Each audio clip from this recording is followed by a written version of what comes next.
नमस्कार, कसे आहेत सगळे? मजेत ना? असायलाच हवं. आज तुम्हाला दाखवणार आहे मसूरची उसळ. त्यासाठी मी इथे हे भांडं ठेवलंय आणि त्यात तेल तापत ठेवलंय आणि ह्याला आपण कसली वेगळी फोडणी नाही घालायची, फक्त लसणाची फोडणी घालायची. त्यासाठी हे बघा, इथे मी हे टॅमॅटो चिरून घेतलाय, लसूण, कोथिंबीरीचे देठ, कोथिंबीर आणि कांदा, आणि इथे हा मी एक बटाटा असा पाण्यात कापून ठेवलाय. आणि हे मसूर मी जरा आत्ताच भिजत घातले. खरे रात्री भिजत घालायला हवे होते, पण मी आत्ता घातलेले आहे. तर आपल्याला काय करायचंय, हे बघा, आता तेल तापलेलं आहे.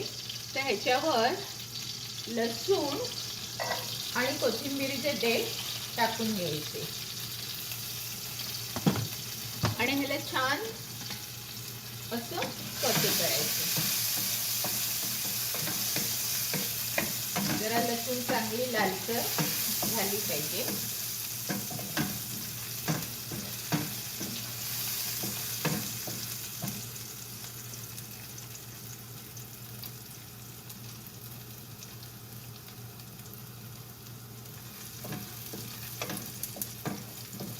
गॅस मिडियमच ठेवा.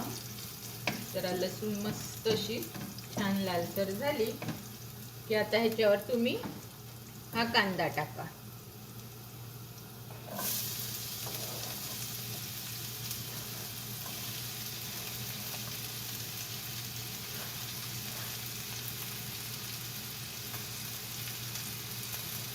आणि कांदा टाकून झाला की तुम्ही ह्याच्यावर फक्त हिंग, हळद आणि तुमचा जो काही मसाला असेल, तुमचा घरगुती जो मसाला असेल, फेम मसाला असेल, तो टाकायचा आहे.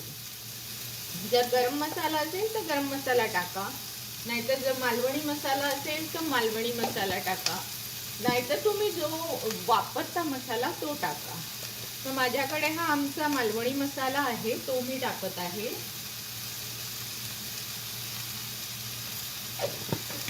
आणि थोडस मी गरम मसाला टाकत आहे. हा जो आपला मटन मसाला असतो तो टाकत आहे. आणि हिंग टाकत आहे.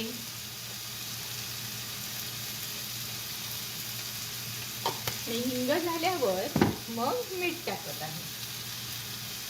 मिठाने जरा तो कांदा मऊ होतो, म्हणून आपण हे सगळं असं टाकून घ्यायचं कांद्यावर, म्हणजे ते मसाले जळत नाही. जर नुसते तेलात जर तुम्ही टाकले तर ते जळण्याचा संभव असतो, म्हणून हे. आणि आता हा कांदा चांगला तुम्ही त्याला शिजू द्यावा. जरा 5-1 मिनिटं त्याला शिजू द्यावा.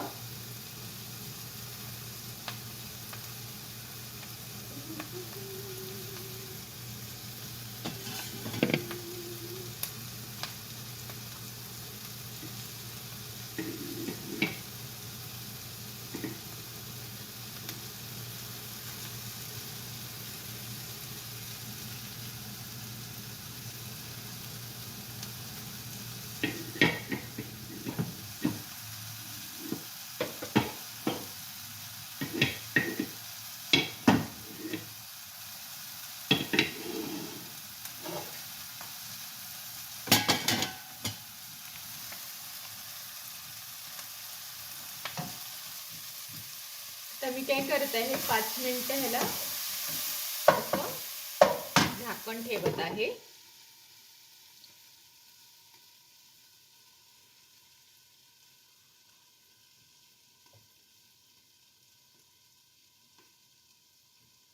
अगदी 1 मिनिट, जास्त नाही ठेवायचं. हे बघा, आता हे बुडबुडे येत आहेत असं दिसतंय पाण्याचे. मग आपण हे काढायचं. आता कांदा जरा ओमला सारखा झाला आहे. मग आता मी ह्याच्यावर हे टॅमॅटो टाकत आहे. आणि आपले मसूर रात्रभर भिजलेले नाही आहे, म्हणून मी लगेचच मसूर टाकते आहे. हे बघा, हे आत्ताच भिजत घातलेले आहेत, हे रात्रभर भिजलेले नाहीये.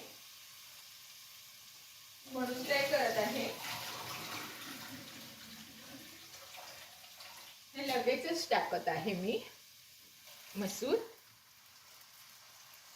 जर रात्रभर भिजलेला असेल तर कांदा तुम्हाला चांगला शिजून घ्यावा लागतो, पण आता ह्या मसूरला थोडा वेळच लागणार आहे, म्हणून मग मी हे एकत्रच टाकत आहे. आणि हा पाण्यासकट मी बटाटा टाकत आहे, कारण थोडं पाणी आपल्याला मसूर शिजायला लागणारच आहे. आता हे सगळं असं मिसळ करून घ्यायचं, सरमिसळ. हे बघा, हे सगळं सरमिसळ करून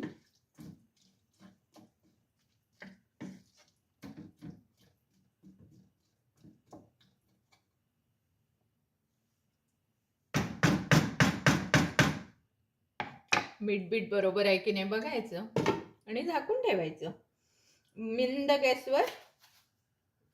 हा बघा, गॅस अगदी मंद ठेवलेला आहे. आणि मग तुम्हाला मी तर चला, तर आपण बघूया आता. हे 10 मिनिटांनी मी तुम्हाला दाखवत आहे मसूर कसे झाले ते बघायचे आहे. हे बघा, ही बघा काय सुंदर वाफ आलेली आहे आणि मस्त मसूर इथे शिजलेला आहे आपला. आणि जर रात्री भिजत घातला ना तर तो खूप छान शिजतो, पण मी हा अगदी सकाळीच घातला होता. आणि हा बघा एकदम पीठ झालेला आहे. हे बघा किती पटकन स्मॅश होतं आणि बटाटा पण अगदी इझिली तुटत आहे. हा बघा, हा बघा, बटाटा शिजला म्हणजे हे बघा नग जात आहे, म्हणजे बटाटा पूर्णपणे शिजलेला आहे. मी सुरीने तुम्हाला दाखवते, अगदी पटकन सुरी ठेवते. हे बघा, एवढं अगदी बटाट्याचं पण अगदी पण पीठ बरं नाही.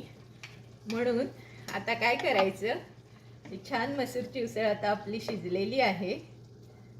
तर आपण आता ह्याला वरतून कोथिंबीर घालायची आहे.